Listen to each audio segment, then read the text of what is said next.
Eh bien salut à tous et à toutes, c'est Fanatro, j'espère que vous allez tous très bien, en tout cas moi ça va super. Comme promis, aujourd'hui on se retrouve pour le premier épisode de notre toute nouvelle série basée sur le développement d'une application hybride. Si vous tombez tout d'abord sur cette vidéo sans avoir vu l'introduction, je vous propose d'y aller faire un tour. Je vous explique dans la vidéo d'introduction à quoi ça sert et surtout pourquoi on va utiliser cette technologie. Dans cette première vidéo, je vous propose ensemble qu'on installe nos outils de développement. Alors comme je l'ai dit dans la vidéo d'introduction précédente, il faut savoir que Ionic fonctionne sous n'importe quel système d'exploitation, à savoir Windows, Linux ou macOS. Certaines personnes m'ont déjà reproché de faire uniquement les installations sur mon ordinateur Mac, et c'est vrai que c'est un petit peu dérangeant pour les personnes qui sont sur Windows parce que c'est pas du tout pareil. Donc c'est pour ça qu'aujourd'hui je vous propose de séparer la vidéo en deux parties. Dans la première partie, nous verrons comment installer Ionic ainsi que ses dépendances sur macOS et Linux, les deux OS étant uniques, il n'y aura quasiment aucune différence. En seconde partie, je vous présenterai comment faire exactement la même chose sur Windows cette fois-ci, et enfin on se retrouvera tous ensemble lors de la troisième partie où je vous présenterai un petit peu les bases de Ionic une fois que tout le monde l'aura installé. Et bien c'est parti pour la première étape de cette vidéo, donc à savoir l'installation sur macOS et Linux. Alors première chose à faire, c'est de se rendre dans la documentation officielle de Ionic, le lien sera dans la description de la vidéo. Une fois sur cette page-ci, on va pouvoir suivre les instructions assez simplement. Première chose à installer, c'est Node.js. Node.js, qu'est-ce que c'est? C'est un serveur JavaScript, donc qui va exécuter du JavaScript. Alors pour cela, on va se rendre sur nodejs.org, on va télécharger la version 6.9.3 à l'heure actuelle LTS. Alors prenez bien la version LTS parce que ça signifie Long Time Support et comme ça on est sûr d'avoir du support à long terme. Donc on va cliquer sur ce bouton là, normalement ça devrait télécharger une archive, on se retrouve juste après. Une fois le fichier en PKG correctement téléchargé, on va double-cliquer sur celui-ci pour pouvoir lancer l'installation. Alors je vais remettre ça un peu plus bas comme ça on voit mieux.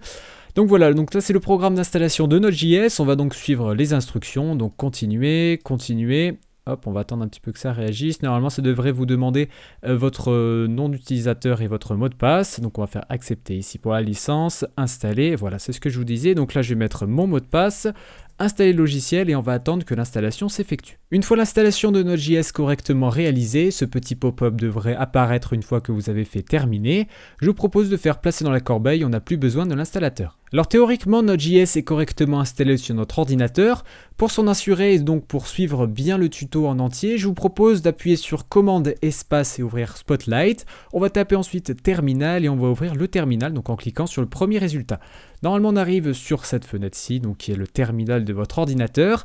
Si Node.js est correctement installé, vous devrez être capable d'exécuter la commande suivante, à savoir node espace-v espace, et normalement vous devrez avoir la version de Node.js. Si vous avez une erreur comme quoi la commande node est inconnue, je vous propose de redémarrer votre ordinateur ainsi que de retester node-v. Si ça ne fonctionne toujours pas, essayez de le réinstaller. Bien maintenant que Node.js est correctement installé sur notre système d'exploitation, je vous propose d'installer Ionic. Alors pour cela, on va se rendre dans la documentation, donc on était allé la dernière fois, on va récupérer la toute première commande ici, donc npm install-g Cordova Ionic, on va faire un copier.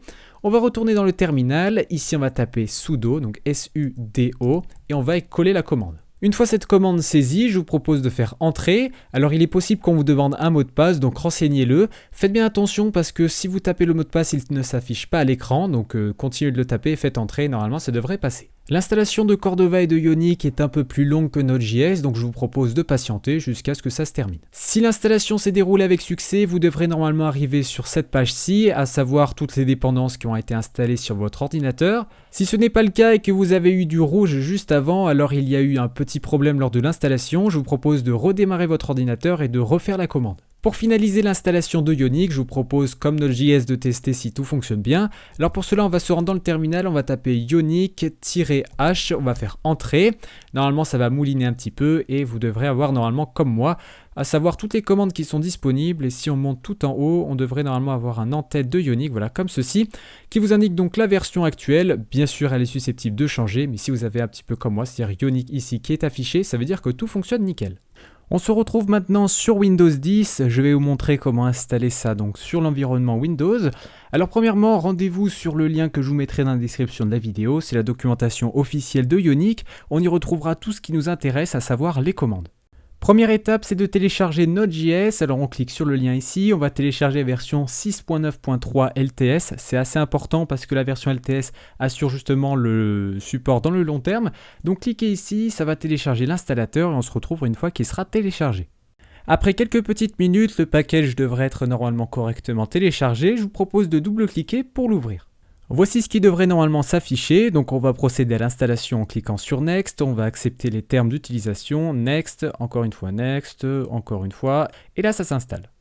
Si l'installation s'est déroulée avec succès, vous devrez normalement arriver sur cette page.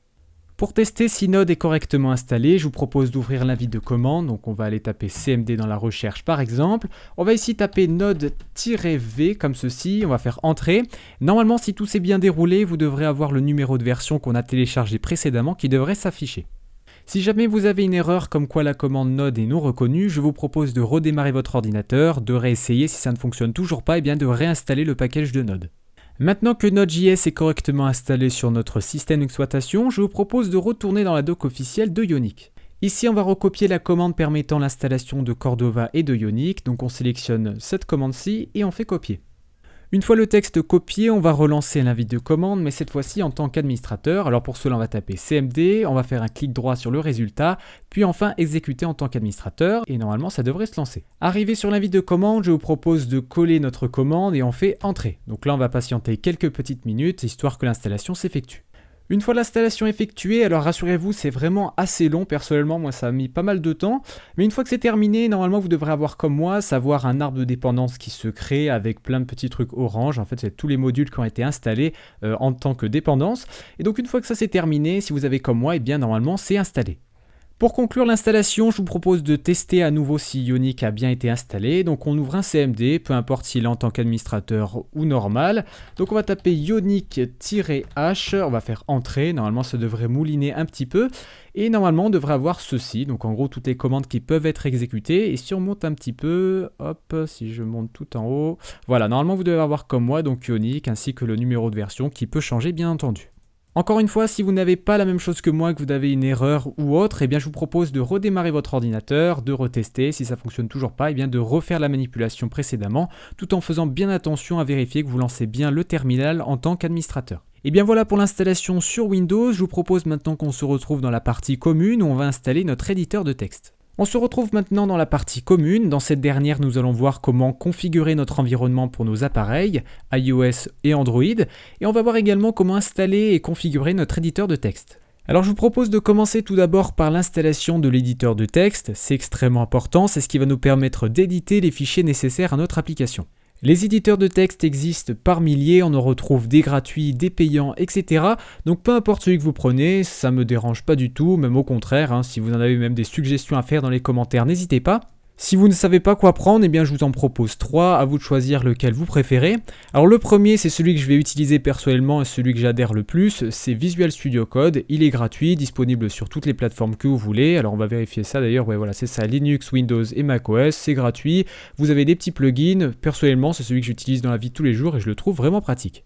Vous avez aussi l'éditeur Atom qui est globalement similaire à Visual Studio Code. La seule différence notable qui va se faire, c'est surtout les thèmes et les packages qui seront légèrement différents. Et puis enfin, vous avez aussi Sublime Text qui est cette fois-ci payant, je crois $70. Cependant, vous avez une version démo qui est quasiment infinie, vous avez juste un petit pop-up qui apparaît. Une fois votre éditeur correctement installé, je vous propose qu'on le configure un tout petit peu pour rajouter 2-3 petites fonctionnalités supplémentaires. Si comme moi vous avez opté pour Visual Studio Code, je vous propose de vous rendre dans l'onglet Extensions qui se situe ici et d'installer Angular 2 TypeScript Snippets, TSLint et enfin VS Code Icons. Alors pour installer un plugin, vous me direz, vous allez dans la barre de recherche en haut, vous tapez par exemple celui qui vous intéresse. Alors moi je vais en prendre un au hasard pour vous montrer comment ça marche. Vous faites ensuite installer, normalement voilà ça devrait procéder à l'installation et au téléchargement. Et une fois que c'est terminé, vous faites recharger, c'est très important. Hop, voilà comme ceci et normalement le plugin est installé. Si vous avez opté pour un des autres éditeurs de texte que je vous ai présenté précédemment, c'est bien entendu compatible, cependant ce ne sera pas forcément les mêmes noms. La seule chose qu'il faut que vous regardez, c'est d'avoir le support de TypeScript, un langage hérité du JavaScript qui va permettre de rajouter quelques petites fonctionnalités sympathiques. Pour l'éditeur de texte, de façon globale, c'est terminé, on va pouvoir passer à la suite, à savoir l'installation des plateformes de développement. Pour configurer la plateforme iOS, il vous faudra obligatoirement Xcode, disponible sur le Mac App Store gratuitement. Comme vous l'aurez très certainement compris, Xcode est uniquement disponible sur Mac. Alors là, vous allez faire des gros yeux sûrement en me demandant mais ça sert à quoi en fait d'installer Xcode si on fait une application hybride ? Eh bien tout simplement parce qu'Apple est vraiment trop restrictif et ça je vous l'accorde c'est très chiant. Vous êtes obligé d'avoir un Mac pour pouvoir compiler une application sous iOS, qu'elle soit hybride ou native.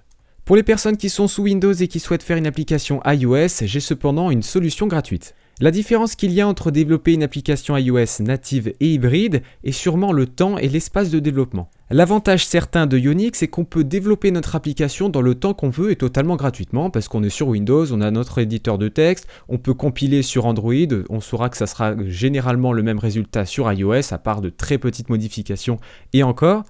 Contrairement à la solution native où celle-ci impose d'utiliser Xcode tous les jours, à chaque fois que vous voulez faire des modifications, il est plus que préférable d'avoir Xcode et enfin de tester sur l'émulateur ou même sur votre vrai appareil, parce que j'en vois certains me dire oui mais on peut toujours faire de l'Objective-C via Atom, via Visual Studio Code, etc. Ce n'est pas totalement faux, mais si vous ne pouvez pas tester l'application ni même sur un émulateur ou même sur un vrai appareil, ça n'a absolument aucun sens et là vous allez droit dans le mur. Bref, tout ça pour vous dire que le seul endroit où vous allez avoir besoin de Xcode, ça va être lors de la compilation générale, une fois qu'en gros vous aurez terminé votre application. C'est-à-dire vous la testez sur Android, via l'émulateur, ou si vous avez un appareil Android c'est même mieux, vous la testez etc. Et une fois que votre application est terminée, vous pensez qu'elle est bien, eh bien vous pouvez aller sur un site qui permet de louer gratuitement en plus pendant 24 heures un Mac pour faire la compilation finale. Donc ça c'est une petite technique que j'ai trouvée comme ça en baladant sur internet en essayant de chercher une solution pour ceux qui sont sur Windows et donc je suis tombé là-dessus. J'ai vu que par exemple vous pouvez tester pendant 24 heures directement un Mac, donc bien entendu en 24 heures vous allez me dire eh bien on ne peut pas développer une application via Xcode, c'est absolument impossible. Cependant si notre application est totalement terminée, qu'on l'a testée sur Android, tout fonctionne bien, on peut louer pendant 24 heures, faire la compilation, donc ajouter en gros la plateforme iOS et enfin l'envoyer sur l'App Store. Avant de procéder à la mise en ligne via la technique que je vous ai présentée précédemment, je vous propose de télécharger Ionic View, une application gratuite disponible sur l'App Store et sur le Google Play. Avec l'application Ionic View, vous allez pouvoir suivre le développement de votre application avant de la publier réellement sur l'App Store. En utilisant Ionic View, vous n'avez absolument pas besoin de Xcode, ça fonctionne très bien sur Linux, sur Mac et sur Windows et c'est ce que je pense vous allez utiliser pour pouvoir tester votre application. Pour résumer très rapidement ce que je vous ai dit, Xcode permet la compilation de votre application pour pouvoir la publier dans l'App Store. Xcode est disponible dans le Mac App Store, il est gratuit et il est uniquement disponible sur Mac. Faites attention également, si vous souhaitez publier l'application sur l'App Store, il vous faudra aussi payer la licence d'Apple Developer qui coûte je crois 99$ par an. Ionic View est une application gratuite à télécharger sur l'App Store et sur le Google Play permettant de tester, de visualiser votre application en live. En optant pour cette solution, ça fonctionnera aussi bien sur Windows, iOS, macOS. Vous n'aurez absolument besoin d'aucun compte développeur payant, vous n'aurez pas besoin de Xcode également, juste de cette application sur votre appareil. Pour conclure, je vous ai parlé d'une autre solution permettant de développer votre application via Ionic en utilisant votre ordinateur sur Windows, Linux ou macOS, de réaliser le code en testant via Ionic View ou alors directement via l'émulateur Android.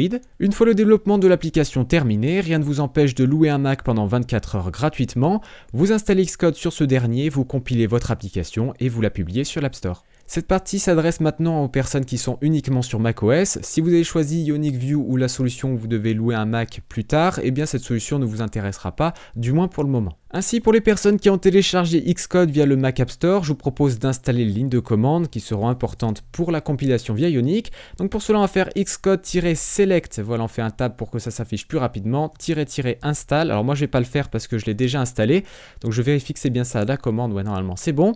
Vous faites ensuite entrer, ça va sûrement vous demander les droits d'administration, je suis pas sûr à 100%, et vous attendez que l'installation s'effectue. Il vous faudra maintenant installer un module faisant la liaison entre le lancement du simulateur Xcode et Ionic. Alors pour cela on va taper npm install-g iOS-deploy. Voilà, comme ceci. Vous faites ensuite entrer, vous attendez pendant que l'installation s'effectue et on se retrouve plus tard. Une fois l'installation terminée, vous devrez normalement avoir build succeed avec l'arbre des dépendances qui est installé, en l'occurrence ici juste le module qui nous intéresse, iOS deploy.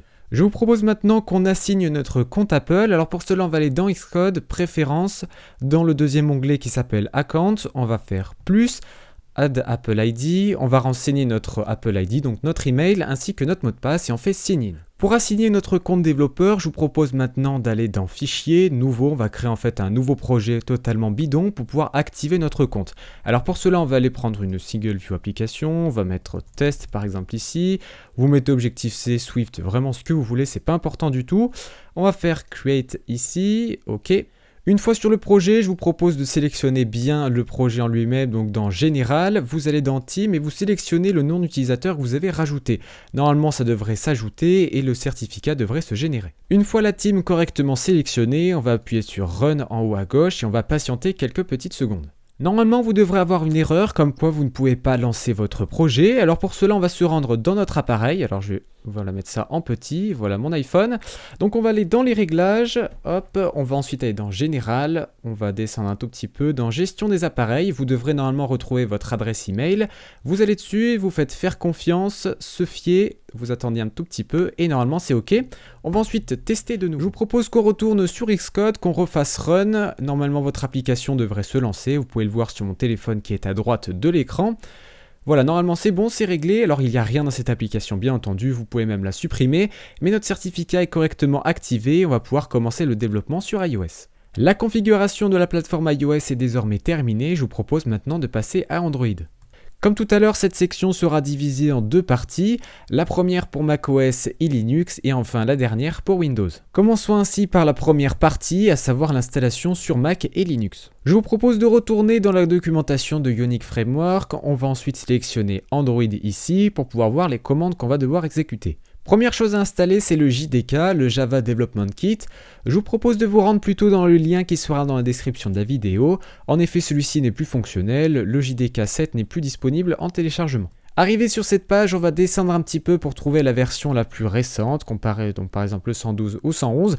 Bien entendu, les versions peuvent changer en fonction du temps où vous regardez cette vidéo.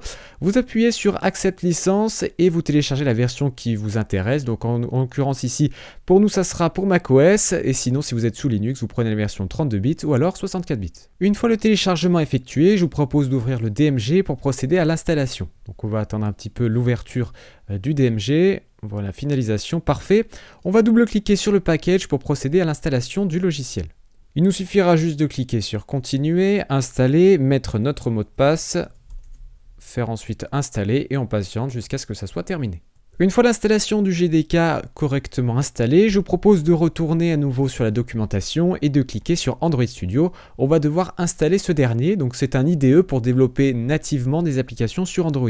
Arrivé sur cette page, vous avez une documentation déjà réalisée pour pouvoir voir comment installer Android Studio. Vous pouvez voir les instructions pour Mac ou pour Linux, donc si vous êtes sur un des différents OS. Pour télécharger Android Studio, vous allez sur le bouton ici et vous cliquez sur le bouton vert qui se situe ici. Une fois Android Studio ouvert, je vous propose d'aller dans Android Studio, Préférences, de choisir ensuite, donc comme moi, donc dans Apparence et Behavior, excusez-moi pour l'accent, vous allez ensuite dans System Settings, vous allez dans Android SDK et enfin Launch Standalone SDK Manager et on va patienter l'ouverture. De retour dans la documentation, je vous propose de regarder dans Requirements and Support pour voir la dernière version d'API qui est supportée par Cordova. Sur cette page, je vous propose de regarder les versions supportées par la version de Cordova, donc prenons ensemble la dernière qu'on a installée et on peut voir que les versions supportées sont 14 et 23. Alors ces API Level, elles correspondent aux versions d'Android supportées, donc pour cela on va cliquer sur API Level, on va se retrouver sur cette page-ci et on va pouvoir voir que la version supportée c'est la 14, donc la minimale c'est Ice Cream Sandwich, donc c'est-à-dire la version 4.0, 4.01 à 4.02. Et enfin la dernière qui est supportée à l'heure actuelle, c'est la 23, à savoir Android 6.0. Une fois ces informations en main, on va retourner dans le SDK Manager et on va installer les versions qui nous intéressent, qui sont compris dans la fourchette de l'API 14 et de l'API 23. Vous installez ensuite la plateforme qui vous intéresse. Si par exemple votre téléphone est sous la version 5.1.1, vous ouvrez 5.1.1, vous sélectionnez SDK Plateforme et vous faites ensuite Install X Package. Ça dépend combien vous en avez sélectionné parce que vous pouvez en sélectionner autant que vous voulez. Par exemple, vous pouvez prendre aussi pour la 4.03 par exemple, vous ouvrez, vous sélectionnez SDK Plateforme, vous refaites Install, etc. Pour ma part, je vous propose d'installer le maximum de versions que vous pouvez, sauf par exemple les versions mineures, comme par exemple installer la 4.0 n'a pas vraiment de grand intérêt, personne n'y est, mais installez plutôt pourquoi pas la version 4.03, la version 4.1, la version 5.1.1, etc. Je vous propose maintenant d'installer le SDK Build Tool, alors pour cela on va se rendre dans le dossier Tools, on va sélectionner les deux premiers, puis enfin on va prendre aussi le troisième, en fait c'est le SDK Build Tool, prenez la dernière version, vous pouvez prendre des versions plus anciennes pour être sûr à 100% que vous avez une parfaite compatibilité, mais voilà, assurez en tout cas d'avoir les trois premiers et puis après vous choisissez un petit peu les versions un peu plus vieilles si jamais vous avez des problèmes. Le dernier package à installer, c'est le Android Support Repository qui se situe dans le dossier Extra. Une fois l'installation de tous les SDK terminée, je vous propose de retourner dans les préférences et de récupérer la localisation de tous les SDK. Donc pour cela, vous faites un copier. En attendant, je vous propose d'ouvrir un TextEdit ou ouvrir l'application Note et de copier-coller ici votre localisation de SDK. On va en avoir besoin plus tard. De retour dans la documentation, je vous propose de copier-coller le bash.profile fichier ainsi que son chemin.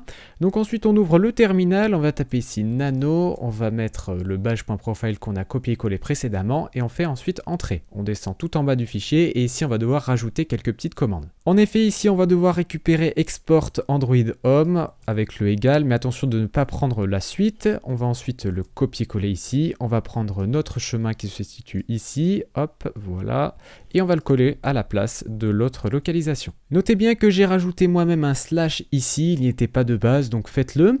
On va ensuite récupérer le pass, donc là vous récupérez quasiment tout, voilà ici, hop, on va le copier-coller juste en dessous, on va y prendre notre chemin, copier-coller également. Alors faites attention ici parce qu'on va devoir rajouter quelque chose de plus, hop, on va mettre un slash, donc c'est bien le SDK, on va mettre plate, faut bien l'écrire correctement, plateforme, voilà, sans E, tools. On va ensuite mettre 2 points. Ici, on va recopier-coller notre chemin. Alors faites attention, bien sûr, ça va se décaler automatiquement. On va remettre un slash comme ceci et on va mettre tools. Hop, on revient à la ligne, normalement c'est terminé. Pour enregistrer ce qu'on a fait, je vous propose d'appuyer sur CTRL X, d'appuyer sur Y et enfin de faire entrer. On va ensuite recharger ce qu'on a fait, donc on va faire source, voilà, source, on va recopier-coller le bash.profile, hop, coller, entrer, et normalement ça devrait être fait, donc on va tester ensemble si les modifications ont bien été enregistrées. Pour tester si tout a bien fonctionné, je vous propose de mettre un $ Android en majuscule underscore home, on fait ensuite entrer. Si ça vous dit que c'est un directory, donc un répertoire avec ce qu'on a mis juste avant, ça veut dire que ça a bien fonctionné, du moins la première étape. On va ensuite taper ADB, on fait entrer. Si vous avez comme moi, c'est-à-dire la commande, les informations de la commande qui s'affichent, ça veut dire que la deuxième étape a correctement fonctionné. Et puis enfin pour terminer, si on tape Android, ça devrait normalement mouliner un petit peu et lancer le SDK Manager. Voilà pour ce qui est de la configuration de la plateforme Android sur macOS et Linux. Je vous propose maintenant de passer sur Windows pour effectuer cette même configuration. De retour sur Windows, je vous propose de vous rendre de nouveau sur la documentation de Ionic et enfin de cliquer sur Android. On va ensuite être redirigé vers la documentation de Cordova pour pouvoir donc installer notre plateforme. Première chose à faire, c'est d'installer le JDK, le Java Development Kit pour Windows. Alors ne cliquez pas sur le premier lien qui est disponible dans la documentation car il est déprécié. En revanche, je vous mettrai le lien dans la description de la vidéo, c'est pour télécharger le JDK 8. Donc vous allez sur ce lien, vous allez ensuite arriver sur cette page. Sur cette dernière, je vous propose de chercher la version qui est la plus récente. Là par exemple, on est à la 111, je vous propose de prendre la 112. Donc on va ensuite faire Accept License Agreement. Vous prenez la version qui vous intéresse selon votre version de Windows, à savoir 32 bits ou alors 64 bits. Dans mon cas, je vais prendre la 64. Si comme moi l'installation s'est déroulée avec succès, vous devrez normalement arriver sur cette page, on va ensuite faire Close tout simplement. Une fois l'installateur lancé, on va suivre les instructions, à savoir suivant, suivant, on va attendre que l'installation s'effectue. Si au bout d'un petit moment vous avez comme moi ce petit pop-up indiquant qu'il est possible de modifier le dossier de destination, on va le laisser tel quel et on va faire suivant.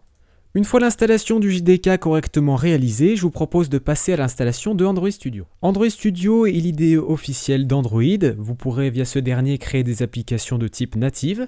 Vous l'aurez très certainement compris, dans notre cas on ne va pas l'installer pour créer des applications natives, mais pour installer les SDK d'Android. Ainsi, je vous invite à le télécharger en cliquant sur le bouton Download Android Studio situé en vert sur la page qui sera dans la description de la vidéo. Une fois le téléchargement effectué, il est très lourd, il pèse 1,63 Go, ce qui est quand même correct. Je vous propose de double-cliquer sur ce dernier pour procéder à l'installation. Une fois l'installateur sélectionné et lancé, je vous propose de suivre les instructions, donc Next, on va sélectionner tout ce qu'il y a de base, on va faire Next une nouvelle fois, I agree, Next aussi pour celui-ci, encore une fois Install, et on attend que l'installation s'effectue. C'est au bout de quelques minutes que normalement l'installation devrait être réussie. Je vous propose de cliquer sur Start Android Studio et de cliquer sur Finish. On va devoir maintenant configurer Android Studio, donc pour cela on va faire Next, on va faire Standard, ça suffira très bien pour ce qu'on veut, ensuite faire Finish, et ça va télécharger les composants qui sont nécessaires. Une fois Android Studio lancé, je vous propose de cliquer sur Configure, puis SDK Manager. On va ensuite lancer le Standalone, ça sera plus simple pour nous, donc Launch Standalone SDK Manager qui se situe en bas. Première chose à réaliser, c'est d'installer le Android SDK Build Tool. Alors normalement, il est déjà de base installé. Si jamais ça ne l'est pas, vous sélectionnez le premier. Vous vérifiez bien s'il n'y a pas marqué Installed, et bien vous le sélectionnez. Pareil pour le deuxième. Et enfin, vous prenez le SDK Build Tool 25 et vous prenez aussi une ancienne version pour être sûr à 100% que la compatibilité sera supportée. Alors une fois que nos outils sont correctement sélectionnés, on va aller maintenant dans Extra et on va sélectionner Android Support Repository. Donc on sélectionne, si bien sûr encore une fois ce n'est pas installé. La dernière chose à réaliser et la plus importante est sans doute de télécharger le SDK de Android en fonction de la version supportée par Cordova. Alors pour faire simple, je vous propose de vous rendre à nouveau dans la documentation de Cordova et là on va prendre en fait la dernière version de Cordova, à savoir la 5, et cette dernière on peut voir qu'elle supporte actuellement les API 14 et 23. Pour comprendre exactement à quoi cela correspond, je vous propose de cliquer sur API Level, on va ensuite être redirigé sur le site de android.com et on va descendre un tout petit peu et là on peut constater que 14 correspond à Android 4, donc Ice Cream Sandwich, et la 23 c'est Android 6.0, c'est-à-dire qu'entre tous ces API, donc c'était entre la 14 et la 23, vous pourrez donc tester votre application sur tous ces appareils présents, donc 5.1, 5.0, sur KitKat, Jelly Bean, etc. Maintenant qu'on sait tout ça, je vous propose de retourner dans le SDK Manager et on va sélectionner les versions qui nous intéressent, en l'occurrence comprises entre la 6.0 et la 4.0. Du coup, pour faire simple, si vous avez un appareil qui fonctionne uniquement sur Android 5.1.1 et qui ne va pas au-delà, je vous propose de sélectionner la version 5.1.1 directement depuis le SDK Manager. Répétez ensuite l'opération avec toutes les versions majeures dans leur dernière version, à savoir par exemple la 4.03 au lieu de la 4.0. Une fois que vous avez tout coché ce qui vous intéresse, je vous propose de faire Install 40 packages en fonction bien entendu de ce que vous avez sélectionné. On vous proposera ensuite d'accepter les licences. Alors pour cela, sélectionnez Android SDK licence. Hop, on va tout remettre en petit. Android SDK licence. Vous allez ensuite sur Accept. Pareil pour celui d'en dessous. Et pareil aussi pour le dernier. Accept et vous faites Install. Pendant que l'installation s'effectue, je vous propose de mettre en place les variables d'environnement qui seront nécessaires pour plus tard. Pour cela, rien de plus simple. On va dans la recherche, on tape variables d'environnement. Ça devrait normalement apparaître en tant que meilleur résultat. Modifier les variables d'environnement système et on clique dessus.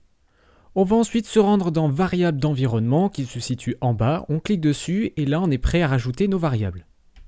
Si on se rend maintenant dans la documentation de Cordova à nouveau, on nous dit qu'il faut renseigner la variable java-home qui se base sur la localisation du JDK qu'on a installé précédemment. Pour installer notre nouvelle variable, on va faire nouvelle ici, on va taper le nom, donc nous en l'occurrence ça sera java_home et dans la valeur de la variable, je vais vous montrer comment faire. Ici, on va y renseigner le répertoire d'installation du JDK. Alors pour cela, on va aller dans ce PC, dans C, on va ensuite aller dans Programme, Java, on va bien prendre le JDK et on va copier-coller tout ceci. Donc copier et on va le positionner ici en faisant attention de bien rajouter un anti-slash à la fin. Et on fait ensuite OK. Je vous propose maintenant de faire exactement la même chose avec Android_home. Donc on va faire Nouvelle, on va taper Android_home comme ceci. Pour la valeur de la variable, elle est facilement trouvable dans le Android SDK Manager, c'est celle qui est marquée dans le SDK Pass qui est ici. Pour ma part, je l'ai copié-collé, donc je vais la mettre ici, et bien entendu, faites bien attention d'avoir SDK anti-slash, et vous faites OK. Dernière chose à faire maintenant, c'est de modifier le pass. Alors pour cela, on va dans variable système, on descend, on voit pass qui est ici et on fait modifier. Dans cette nouvelle fenêtre, on va y renseigner le nouveau pass. Alors on fait nouveau et on va y copier-coller l'endroit qu'on a précisé juste avant. Sauf que là, cette fois-ci, on va devoir rajouter quelque chose qui est mentionné dans la documentation. Donc on doit rajouter tools avec, voilà, si je l'écris bien, ça sera mieux. Tools underscore, vous faites entrer. On va faire nouveau, on va copier-coller de nouveau la même chose et cette fois-ci ça sera platform tools. Donc là, platform-tools et underscore et on fait entrer. Dernière petite chose à rajouter dans le pass, pour cela on va aller dans le disque C, on va ensuite aller dans Programme, Java, dans le JDK, faites attention à ne pas aller dans le JRE. On va ensuite dans bin et on va copier-coller tout ça. Une fois que tout ceci a été copié-collé, on retourne dans le modifier variable d'environnement, on fait nouveau et on va copier-coller tout ceci en mettant l'anti-slash à la fin. Une fois que le pass est correctement modifié, on va faire OK, OK et là on va devoir se déconnecter ou redémarrer l'ordinateur selon votre envie. Alors bien entendu, si vous avez encore des téléchargements via Android SDK Manager, ne redémarrez pas tout de suite et attendez que ça se termine. Une fois le redémarrage ou la déconnexion effectuée, je vous propose d'ouvrir à nouveau l'invite de commande. Hop, invite de commande.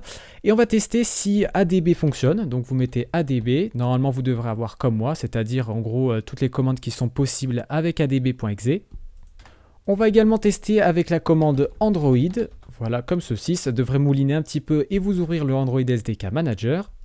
Et puis enfin, si vous tapez normalement %Android, que je l'écrive bien, Android_home, % également, ça devrait vous mettre normalement que ce n'est pas reconnu, seulement vous devrez avoir le pass vers vos SDK qui devrait s'afficher. Voilà, si vous avez eu exactement comme moi, ça veut dire que tout est bien installé, tout est prêt à fonctionner à 100%.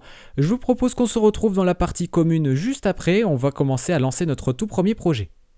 Normalement, à ce stade-là, la configuration est totalement terminée. Ce que je vous propose de faire maintenant, c'est de créer ensemble une application très basique. On ne va absolument rien coder, on va juste utiliser une template. Le but de cette manipulation est uniquement de voir si tout fonctionne, si on arrive bien à faire tourner notre application sur le simulateur ou sur notre appareil réel. C'est dans l'épisode 2 où je vous montrerai comment ça fonctionne, notamment au niveau du code. Ainsi, on va se rendre directement dans le dossier où on souhaite créer notre application. Pour ma part, je suis allé dans un dossier que j'ai appelé YouTube. On va faire CD, hop, on va positionner notre dossier. Alors si vous êtes sur Windows, eh bien vous récupérez directement le chemin qui sera marqué en haut et vous faites copier-coller, toujours avec CD. On fait ensuite entrer. Dans ce même terminal, on va taper Unique Start V2, très important. On va ensuite taper le nom de notre application, donc nous on va mettre test app, et enfin on va taper la template qu'on va utiliser. Personnellement je vais utiliser tabs, et on fait entrer. Au bout de quelques minutes, vous devrez normalement avoir comme moi un message disant que votre application est correctement créée. Il ne vous reste plus maintenant qu'à la lancer. On va ensuite se rendre dans le dossier qui a été créé, donc pour cela on va faire ls pour voir tout ce qu'il y a de présent dans notre dossier. Donc bien entendu il y a notre application, on va faire cd test app, tab pour aller plus vite. Le ls, vous pouvez le remplacer par dir si vous êtes sur Windows. On va ensuite faire ls et là on a bien tous les fichiers qui ont été créés. Il nous suffira ensuite de taper Unique Run iOS pour pouvoir lancer bien entendu le simulateur iOS. Donc là on va attendre un tout petit peu. Voilà, le simulateur s'est correctement lancé. J'ai bien mon application qui est fonctionnelle sur le simulateur, donc je peux la tester. Donc bien sûr ça va laguer un petit peu parce qu'on est sur le simulateur, mais sinon eh bien, vous pouvez constater que ça fonctionne très bien. Si vous voulez maintenant essayer sur votre appareil, il vous suffira de mettre Unique Run iOS de nouveau et mettre "-device", c'est très important, et on fait ensuite entrer. Une erreur devrait apparaître, c'est tout à fait normal. Pour la régler, on retourne dans le dossier qui a été créé, on va ensuite dans Plateforme, dans iOS, on double-clique sur le Xcode Proj, donc Xcode va ensuite se lancer. On va sélectionner le projet, on va mettre notre nom d'utilisateur qu'on a créé juste avant, hop, et ensuite on quitte et on va relancer la commande. Voilà, maintenant au bout de quelques petites secondes, votre application devrait se lancer sur votre appareil. Donc là je suis bien sur mon téléphone, comme vous pouvez le constater, je suis via QuickTime Player, donc qui est mon enregistreur d'écran.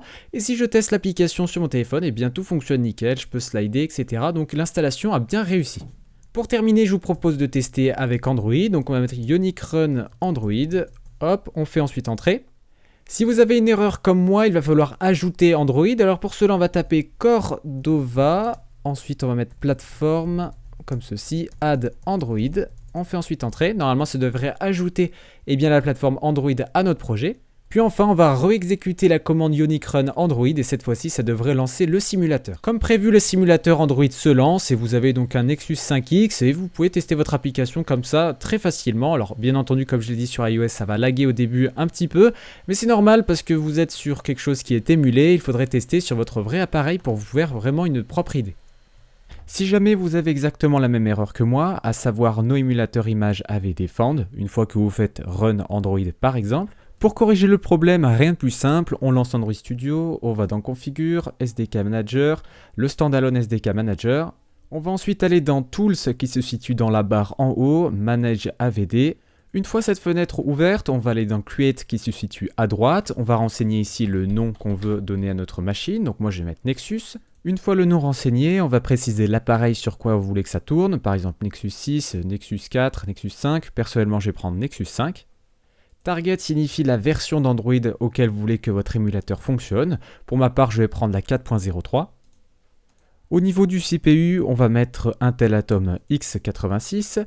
Ensuite, dans Skin, vous pouvez mettre ce que vous voulez. Personnellement, je vais prendre No Skin. En appuyant sur OK, ça devrait normalement afficher un pop-up comme quoi le AVD a été correctement créé. Et normalement, il devrait apparaître dans cette fenêtre. Pour terminer, on va devoir installer Intel Xamarin. Alors pour cela, on va se rendre sur Google. Je vous mettrai le lien dans la description de la vidéo. Vous prenez le premier lien.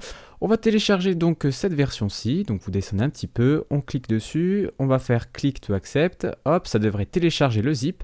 Je vous laisse ensuite lancer l'installeur qui se termine par Android, il vous suffira juste de cliquer sur Next, Next et terminé. Dernière petite chose à vérifier, c'est d'aller dans votre application, d'éditer le fichier config.xml, de faire donc edit avec Notepad par exemple, d'aller voir en fait dans Android min-SDK version si la version 14, donc qui est l'API level qu'on avait vu juste avant, si cette version-là est correctement installée via le SDK Manager standalone qu'on avait lancé tout à l'heure. Et enfin pour terminer, il vous suffit juste de relancer la commande Unique Run Android et normalement il devra apparaître dans le simulateur. Pareil que sur iOS, si vous voulez tester sur votre propre appareil, vous faites juste Unique Run Android -device. Il faut bien entendu que celui-ci soit compatible et soit connecté à votre ordinateur. Et il faut également que celui-ci ait la fonctionnalité débugage par port USB d'activer. Je vous mettrai tout ça dans la description de la vidéo si vous voulez voir comment on fait. Et bien voilà, c'est donc la fin déjà de ce premier épisode. J'espère que vous avez correctement compris ce que je vous ai dit, correctement installé votre plateforme de développement également. C'est vrai que cet épisode était un petit peu long, seulement j'ai vraiment voulu détailler au maximum pour les personnes qui ne connaissent strictement rien. J'ai essayé de faire aussi des plans sur Windows, ça m'a pris beaucoup plus de temps que d'habitude. Bien entendu pour le reste des vidéos, je ne ferai pas que sur Windows, je resterai sur mon Mac maintenant que tout le monde est au même pied d'égalité, on a tous la même commande qui est installée. Sur ce les amis, moi je vous dis à très bientôt pour une prochaine vidéo sur la chaîne YouTube. Merci beaucoup pour les caps des 5000 abonnés qui vient de passer, je viens de voir ça ce matin, ça fait vraiment super plaisir. On se retrouve pour notre part très prochainement, c'était iPhone Intro, allez ciao tout le monde.